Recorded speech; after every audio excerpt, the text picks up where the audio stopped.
이는 다 이방인들이 구하는 거다. 너희는 그렇게 하지 말라라는 것 아니겠습니까? 그런데 이방인들은 다 그러고 살아요. 왜 그러고 살까요? 하나님은 원래 인간을 만들 때는 어떻게 만들었냐면, 자, 여기를 한번 보십시오. 여기에 선이 있어요. 여기에 이렇게 딱 선이 있습니다. 자, 앞을 보세요.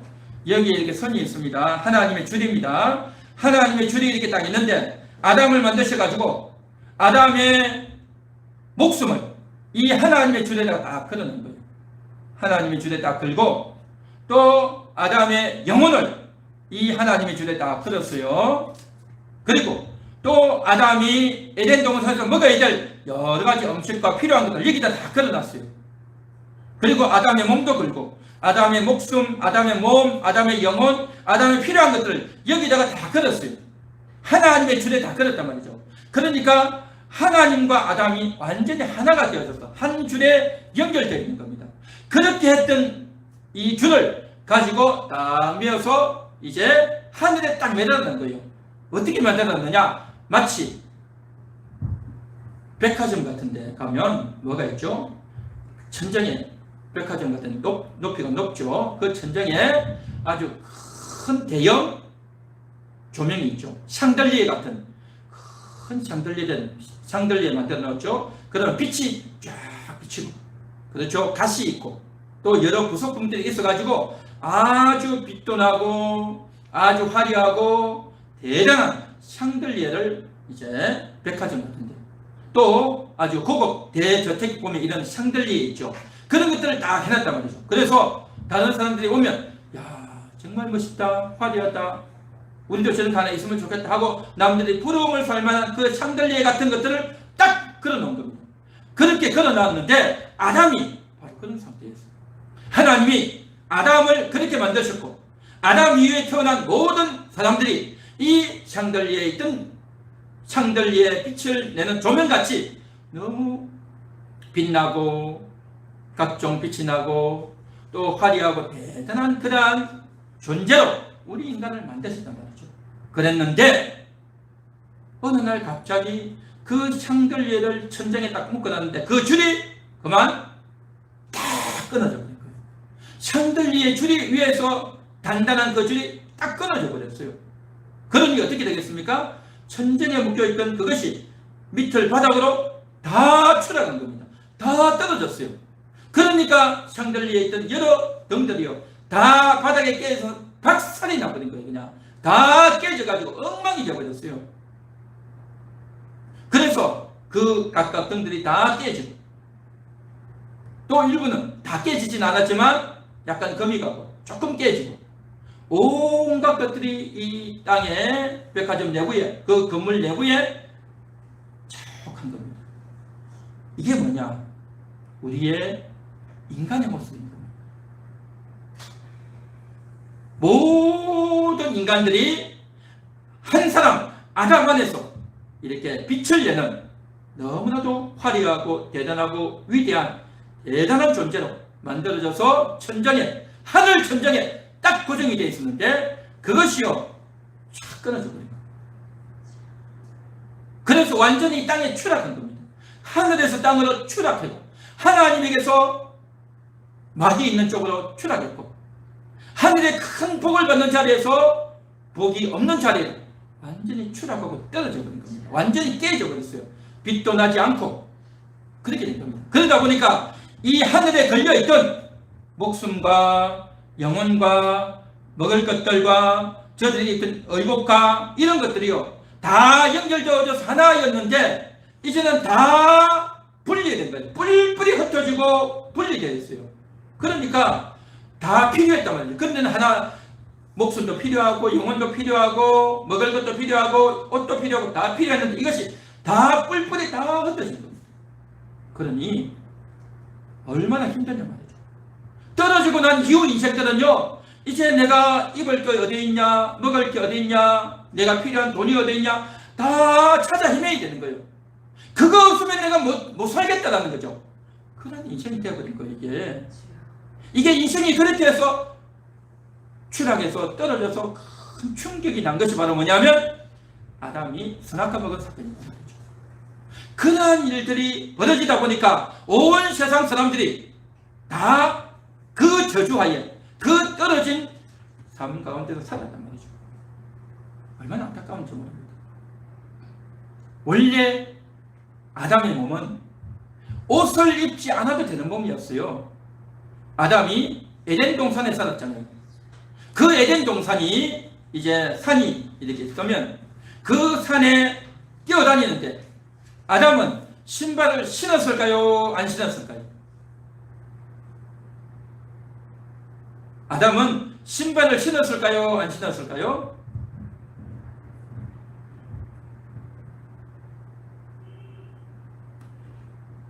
너무 당연한 거라서 대답할 필요를 못 느낍니까? 여러분들이 대답을 안 해주면 제가 설교할 신이 좀 덜 나지 않겠어요? 자, 아담은 그때 에덴 동산에서 신발을 신었을까요? 안 신었을까요? 안 신었죠? 그때 무슨 신발이 있었겠어요? 그런데도 아담은 곳곳에서 맨발로 다녔어요. 맨발로 다녀도 발이 찢어지지 않았어요. 산을 뛰어다니고 걸어다녀도 그의 발이 삐지가 않았어요. 그 산등성에서 다니면서 넘어져도 무릎이 까지지 않았어요. 피가 흐르지 않았어요. 왜 그런지 아십니까? 그 아담의 몸은 완벽한 몸이었어요. 완벽한 몸. 지금의 몸이 아니었어요. 너무나도 완벽하고 온전하고 피부도 좋고 또 약하지도 않는 아주 완벽한 몸이었어요. 그리고 물가에 들어가서 헤엄을 치고 30분 몇 시간 이상 있어도 나와도 몸이 저체온에 걸려서 쓰러지는 몸이 아니었어요. 비가 많이 오면 몸이 어떻습니까? 춥죠. 그런데 그런 몸도 아니었어요. 여러분, 물고기를 보십시오. 저체온 걸려가지고 힘듭니까? 아니다 말이죠. 소나 닭이나 말이나 개나 고양이를 보십시오. 그것들은 옷 안 입고 있어요. 그 몸 자체로 그렇게 살지 않습니다. 우리의 사람의 몸도요, 그렇게 다른 것을 입지 않아도 요즘처럼 이런 옷을 안 입어도 온전한 몸이었어요. 완벽한 몸이었어요. 그런데 죄를 짓고 나니까 몸이 너무 이상하게 변질된 거예요. 변질이 되어지고 약해지고 허약해지고 추워지고 이상해지고 너무너무 부끄러워진 거예요. 그래서 저들이 겨우 가린 것이 뭐냐? 무화과나무 잎을 가린 거죠. 그래서 하나님의 줄에 딱 묶여있던 샹들리에처럼 하나로 딱 묶여있던 이것이 완전히 추락하고 깨어지다 보니까 엉망이 되어버렸단 말이죠. 그래서 우리의 몸이 이제 너무 약하고 허약해졌는데 이러한 약해 있는, 변질되어 있는, 엉망이 되어 있는 이러한 우리들을 위해서 예수님이 오신 줄 믿습니다. 예수님이 오셔서 이렇게 떨어져 있던 저들을 위해서 다시 줄을 이어주신 겁니다. 예수님이 십자가에 못 박혀 죽어주심으로 말미암아 그 예수님의 수고로 말미암아 십자가의 공로로 말미암아 끊어졌던 줄이 딱 이어지게 했단 말이죠. 그리고 예수의 복음을 전가해서 그 복음을 듣고 믿는 자마다 이제는 땅에 떨어져 있던 그 등들이 다시 복구되어져서 다시 하늘로 연결되어지고 다시 천정에 달라붙는 다시 회복되어지는 그러한 놀라운 역사를 예수님이 다 이루어 주신 줄 믿습니다. 할렐루야. 참 이건 놀라운 기적입니다. 그래서 하늘의 빛을 다시 낼 수 있게 되었고 다시 하늘과 연결되었단 말이죠. 그래서 예수님이 이 땅에 오셔서 너희는 세상의 빛이라 하는 거죠. 너희는 세상의 빛이라고 하는 것이 너희 말이야 세상에서 잘해 착하게 살아 거짓말하거나 욕심 피우지 말고 잘해 그러한 의미로 한 게 아니에요. 예수님이 하신 말씀은 실제로 하늘과 연결이 되어버린 겁니다. 실제로 하늘에 연결되어졌기 때문에 원래 샹들리에가 천정에 딱 달려있던 그 원래 원모습을 복구했단 말이죠. 예수님이 복구시켜 주셨단 말이죠. 그렇게 복구시켜 주셨으니 이제 너희는 빛을 내면 돼. 너희는 연결되었어. 그래서 너희는 세상에 빛이라 빛을 내라 라고 하는 것입니다. 그런 거 복구 안 해주고 너가 알아서 해봐, 너 열심히 해야 돼, 너 옛날처럼 그렇게 엉망으로 살면 안 돼, 그렇게 예수님 말씀하지 않았단 말이죠. 얼마든지 할 수 있도록 시스템을 만들어 놓고 이제 그러한 준비를 다 해놓고 나서 하나님, 그래서 발전소에서 전기가 쫙 들어오서 전류가 들어오고 전압이 들어오고 난 이후에 스위치를 탁 누르면 등에 불이 들어오듯이 그 발전소에서, 하늘나라 발전소에서 전력이 쫙 오고 있단 말이죠. 전에는 그 선이 끊어졌는데 끊어진 선을 예수님이 이제 딱 연결시키고 이제는 다 복구했으니 스위치만 누르면 되는 거죠.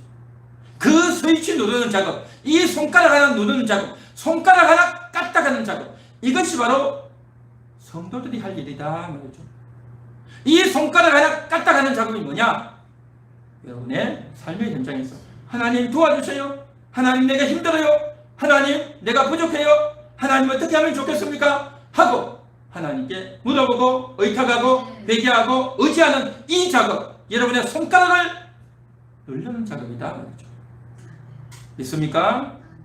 그래서 이러한 것들이 이제 복구되어져서 살아가는 이 삶, 그래서 하나님이 우리를 이렇게 책임져 주신다는 거죠. 책임져 주셔. 자, 그런데 오늘 설교의 제목이 이거 아닙니까? 하나님이 책임지십니다. 하나님이 우리를 책임지십니다 하는 것 아닙니까? 하나님이 책임지시는데 뭘 책임지십니까? 우리 인간이 먹고 마시고 입어야 될 걸 책임지셔요. 자, 주님께서 33절에 그랬죠?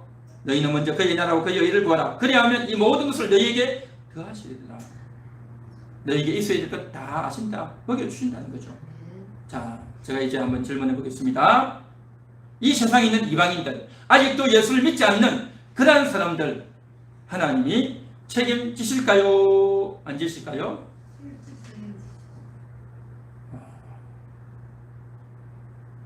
대단하십니다. 하나님은요, 하나님을 안 믿는 일반 세상 사람들도 저들이 먹을 것을 다 책임지셔요.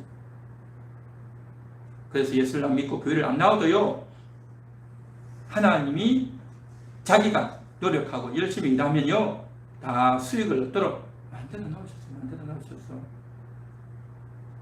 또 예수 믿는 사람도 마찬가지예요. 예수 믿는 사람도 똑같이 노력해야 돼요. 일을 해야 되는 겁니다. 똑같이 노력하고 일을 하고 머리를 쓰고 해야 된다는 측면에서는 교회를 안 다니든 교회를 다니든 똑같은 거예요. 하나님은요, 신자나 불신자나 똑같이 책임지십니다. 다 먹여주세요. 다 먹여주세요. 이 세상 나라들 다 보십시오. 예수 믿든지 안 믿든지 다 똑같이 다 먹고 살지 않습니까? 오히려 예수 안 믿는 사람들이 더 똑똑하고요, 더 돈도 잘 벌고요, 머리도 잘 돌아갑니다. 다 잘한단 말이죠. 그렇죠?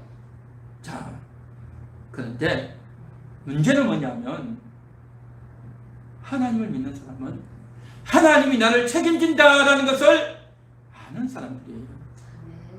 하나님이 나를 책임진다는 걸 알아요. 그걸 믿는단 말이죠. 그러나 불신자들은 하나님이 나를 책임진다는 것을 알까요? 모를까요? 몰라요.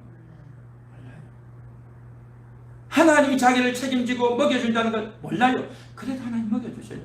그러나 성도는 하나님이 나를 책임진다는 걸 알고, 이게 다른 거예요. 이게 달라요.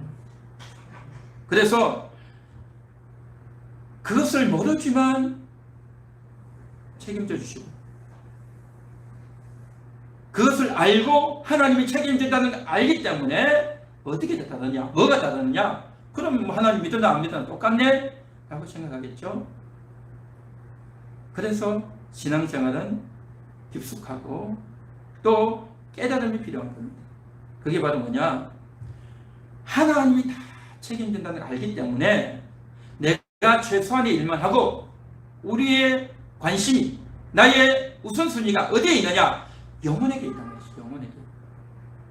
영혼에게 있단 말이죠. 이방인들은, 하나님을 안 믿는 사람들은 자기가 어쨌든 많이 벌어야 돼. 많이 벌어놔야 된단 말이죠. 많이 벌어놔야 집도 사고 땅도 사고 앞으로 어려운 일이 생길 텐데 병원에도 가야 되고 자녀들도 교육해야 되고 부모님께도 효도해야 되고 또 앞으로 내가 노후에 어떻게 될지 모르니 해야 되고 그러니까 돈 쓸 일이 많은데 어쨌든 많이 벌어야 된단 말이죠. 거기에 최선을 다하고 신경을 쓰고 거기에 목숨 걸고 매진한단 말이죠. 그러나 하나님의 사람은 거기에 목숨 걸고 매진하는 것이 아니라 하나님께 우선순위를 두는 겁니다. 하나님 제 마음을 다스려 주세요. 하나님 내 앞길을 인도하여 주세요. 하나님 내 아내를, 하나님 내 남편을 인도해 주세요. 그걸 위해서 기도하는 겁니다. 내 영혼이 잘 되기를 원합니다. 내 영혼이 하나님과 소통하고 내 영혼이 하나님을 만나고 내 영혼이 하나님의 은혜를 받고 내 영혼이 잘된 같이 범사가 잘 되고 강건하기를 내가 간구한다. 요한 3서 2절의 말씀 있지 않습니까? 영혼이 잘 돼야 다른 게 다 잘 되게 되어 있습니다. 영혼이 잘 되지 않는 가운데서 다른 일만 하면요 거기에 매인단 말이죠. 영혼이 잘 되지 않는 상태에서 교회를 다니고 하나님의 백성이라고 하면서도 돈을 버는 데만, 일하는 데만, 사업 성공하는 데만, 자기 연구하고 자기 하는 일만 아주 일을 해서 교회 다니는 친구보다 돈도 많이 벌고 사회에서 인정도 받고 성취감도 있고 실력도 있고 대단하단 말이죠. 그래서 남들이 누굴 알아주겠습니까? 교회 다니면서 별 볼 일 없이 사는 사람보다 너가 말이야 최고야, 지혜 있어, 똑똑해, 대단해 라고 할지 모르겠죠. 그러나 그의 영혼은요 굶주려 있는 겁니다. 영혼이 비참한 거예요. 육신적으로 겉으로 잘 나가는 것이 중요한 게 아니라 영혼이 잘 되어야 됩니다. 영혼이 잘 되지 않으면 아무리 겉으로 잘 되고 뛰어나도요 아무 소용이 없는 거예요. 아무 소용이 없단 말이죠. 그래서 주님이 뭐라고 말씀하셨냐? 너희는 먼저 그의 나라와 그의 의를 구하라는 거예요. 내 심령이 주님과 소통하고 있는가? 주님과 만나고 있는가? 주님의 인도를 받고 있는가? 주님께 기도하고 있는가? 주님의 말씀이 내 안에 살아있는가? 주님의 은혜가 내 안에 있는가? 여러분, 이것이 내 마음 가운데 이루어지고 내 마음 가운데서 확인되어지고 그러한 확신과 그러한 충만함으로 넘치는 사람과 그렇지 않은 사람은요 너무 다르단 말이죠. 우선되는 게 뭐냐? 주님이 내 마음을 다스려주는 겁니다. 주님이 내 마음을 다스려주는 거란 말이죠. 그러나 이방인은 예수를 안 믿는 사람은 하나님이 다 책임진다는 걸 모르고 하나님이 책임진다는 걸 모르고 자기가 안 하면 누가 나를 도와주냐? 내가 돈 안 벌면 누가 해주냐? 그런 생각을 잔뜩 있는 겁니다. 잔뜩 있습니다. 그러다 보니까 너무너무 사람이 힘들고 괴로워지는 겁니다. 그리고 자기가 힘이 끊어지면 의지할 데가 없는 겁니다. 인간관계도 깨지고 자기가 젊었을 때는 힘을 내서 일을 하다가 이제 나이만 늙어지면 자식들에게 버림받아요. 자식들에게 외면받는단 말이죠. 비참해지는 겁니다. 그러나 하나님을 믿는 사람은 하나님이 나를 책임집니다. 내가 젊었을 때는 일을 할 수 있고 또 직장 다니고 돈을 벌 수 있을 때는 내가 벌지만 이제 내가 할 수 없는 기회가 되면 어떻게 됩니까? 하나님이 책임지셔요. 자식에게 복을 줘서 자식들이 섬기게 하든 자식이 그게 안 되면 다른 사람들을 통해서 하든 하나님은 어쨌든 그 사람 먹여주십니다. 책임지십니다. 할렐루야. 이것을 우리가 믿고 달려가는 겁니다. 그래서 이 사실들이 방금 이야기했던 이 사실들이 믿어지는 사람이 있고 성도 중에 이 말씀이 이 사실들이 믿어지는 사람이 있고 이 사실이 믿어지지 않는 사람이 있어요. 이게 참 아이러니죠. 안타깝죠. 이 하나님의 말씀이 믿어지는 사람은요 하나님 중심으로 사는 사람, 하나님 중심으로 살고 말씀 중심으로 살고 교회 중심으로 살아서 오늘 성경에 나왔던 이 너희는 먼저 그의 나라와 그의 일을 구하라 했던 이 예수님의 말씀을 받아들여가지고 그래 주님 내가 내 마음을 주님께 내어놓겠습니다. 말씀을 날마다 배우고 말씀을 날마다 읽고 말씀을 묵상해서 말씀 중심으로 살겠습니다 라고 해서 살아갔던 그 사람은요 믿음이 점점 자라가는 거예요. 예수님을 믿게 되고 예수님을 따르게 되고 예수님께 맡기게 되고 예수님과 소통하게 되는 겁니다. 그러면서 뭘 느끼냐면 내가 얼마나 모자라는 사람인가, 내가 얼마나 한심한 사람인가, 내가 얼마나 허물이 많은 사람인가? 내가 얼마나 수치스러운 인간인가? 내가 정말 부끄러운 존재구나. 아내에게 부끄럽고, 남편에게 부끄럽고, 부모님께 불효했고, 자식들 보기에 부끄럽고, 이런 것들이요, 참 느껴져요. 말씀을 알면 알수록 겸손해지고, 낮아지고, 내 죄를 발견하고, 더 주님께 찾아간단 말이죠. 그렇게 되어지면서 믿음이 점점 자라간단 말이죠. 그렇게 믿음이 자라가서 예수님 중심으로 살아가는 이 사람과 교회를 다니면서 그런 거 없이 내 재능이 있고 내 힘도 있고 내 폼도 좀 내고 내가 저 교회 다니는 저 친구보다도 내가 그래도 좀 낫지 라고 스스로 생각해서 사는 그러한 사람들은 하나님이 책임진다. 책임지면 좋긴 하겠지. 아이고 그래서 내가 안 벌면 누가 해주나? 라고 생각하면서 하나님 책임진다는 게 안 믿어지는 사람, 교회를 다니면서도 안 믿어지는 사람 어떻게 되겠습니까? 이방인처럼 사는 거예요. 불신자처럼 산단 말이죠. 그러면 똑같이 교회를 다니고 신앙생활을 해도 하나님이 믿어져서 마음이 평안한 사람과 하나님이 안 믿어져서 내가 뭔가를 하려고 애를 쓰는 사람이 하나도 삶이 다르다는 거죠. 사랑하는 여러분, 여러분은 어떤 삶이 되어야 되겠습니까? 여러분의 우선순위가 영혼 중심이 되고 그의 나라와 그의 의를 구하는 그러한 여러분의 삶이 되시기를 간절히 소망합니다. 할렐루야, 할렐루야. 그래서 여러분이 더욱더 믿음을 키우기 위해서 하나님 말씀대로 살기 위해서 거룩하게 살기 위해서 애를 쓴 만큼 여러분의 내면이 여러분의 영혼이 더 아름다워지고 더 강건해지고 더 힘을 내는단 말이죠. 여러분 이게 얼마나 대단한 것인지 아십니까? 그렇게 할 때에 먹고 마시고 입고 쓸 것은요 하나님이 다 채워주셔요. 하나님이 다 채워주시는 겁니다. 그렇게 해서 하나님이 채워주시면요 어떻게 되어지느냐? 그렇게 되어지는 가운데 그 사람 속에요 욕심이 빠집니다. 욕심. 내가 남들보다도 돈을 좀 덜 받아도 내 친구보다도 내가 월급을 한 50만 원, 100만 원 적게 받아도 내가 수입이 잘 없어도 통장에 돈이 얼마 없어도 하나님이 오늘도 채워주셨습니다. 이번 달도 하나님이 채워주셨습니다. 만족할 줄 압니다. 어떤 사람은 그렇게 해서 뭘 사나? 그게 뭐 행복하겠어? 갑자기 몸이라도 아프고 갑자기 병원에 가면 어떻게 할 거야? 라고 생각하겠죠. 인간적으로 보면 그래요. 그런데요 하나님은 그러한 일이 생기더라도 이게 되게 돼 있어요. 놀라운 은총입니다. 하나님이 그렇게 역사하신단 말이죠. 그래서 우리가 정말 하나님을 믿는다고 하는 것, 하나님이 나를 책임진다고 하는 이것이요 정말 믿어져요. 뼛속까지 믿어진단 말이죠. 그래서 날마다 믿음으로 날마다 거룩으로 살려고 애를 쓰고 몸부림치면요 정말 여러분의 영혼이 얼마나 아름다워지고 여러분의 영혼이 얼마나 강건해지고 여러분의 영혼이 얼마나 담대해지는지 그런 은혜가 넘치게 될 줄 믿습니다.